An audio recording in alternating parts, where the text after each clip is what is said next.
We were very low on our uptake of direct payments, and we also knew that we needed to do a really radical rethink about how we provided services. And we decided that personalisation and personal budgets would be a good vehicle for really helping us to move along the path of increasing people's choice and control in Hartlepool. Whilst we had very high satisfaction levels, they were very much geared around very traditional services, and where we did have poor satisfaction levels, it was around the things that are very important to people. So whilst we might have said personal care, some people said, well, actually it's gardening, or it's taking my dog out, or it's going for a walk with somebody, things that we hadn't traditionally done. So that was the major motivation, was to really kind of empower people in Hartlepool to be more in control of their own lives. My motivation for this sort of work has been really my involvement with the independent living movement and my interest in disability equality. But specifically around personalisation and personal budgets, individual budgets, was sparked off when I worked with the National Centre for Independent Living, when they were involved with the individual budget pilots. And I was involved in providing information around individual budgets, going out and doing talks to disabled people about what individual budgets were. My journey started from saying, well, if you're going to start to give more direct payments out, if you're going to change things, if your contracts are going to alter, how are you going to map all that finance, how are you going to manage the spend, how are you going to estimate what you're doing, and also how are you going to limit the transactions for people. In the new way, if you want to demonstrate that people can live an holistic life and have choice of control, you've got to minimise the transactions, and not just the financial transactions, but the conversations that lead to those transactions. I go out and I meet with people, do an assessment of need, and usually from that assessment of need, if things are quite stable, we do what's called a self-assessment questionnaire, which then leads on to a support plan that we help the person formulate. They get an individualised budget, and whilst working on that support plan, we help the person to plan how they want to meet their needs for the following year. I think the early thinking and planning was really, what are we going to do and why are we going to do it?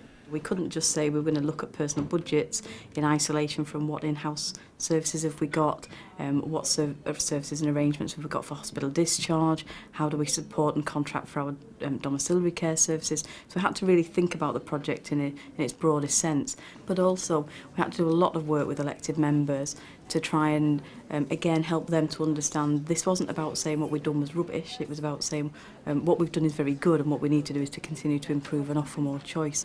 With self-directed support, because you tell people about the money at the beginning, the money's in it from the beginning. So the finance needs to be in it from the beginning. So you need to know how your financial flows are going to alter, you need to know what impact it's going to have if you've got block contracts or if you've got your own in-house services. You need to be aware at the beginning, from a financial point of view, what impact the choices people make are going to have on those issues. Staff have really taken to the change well overall.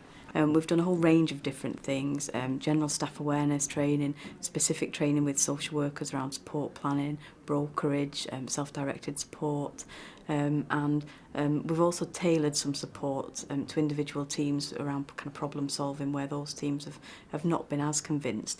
But what we have found is the social workers who've been in practice for a long time seem to have taken this really to heart, kind of almost feel like it's going back to their original social work roots. They're very keen to kind of facilitate families to problem solve and to kind of think about their own arrangements. I think social work in the future is going to really resemble the social work of the past, and I mean the historic social work, where you get alongside the person and you plan their individual life plan, and it's not just going to be about routine services anymore, it's going to be about what that person wants.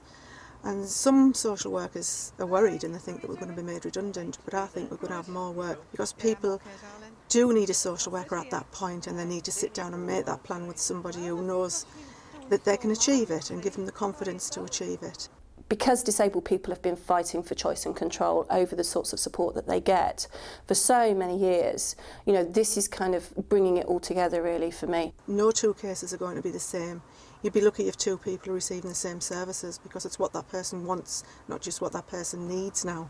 So what you really need is you need to think about the stages of getting engagement and stakeholder engagement. So you'll start with your leadership and then move down to your members, you'll move down to your communities.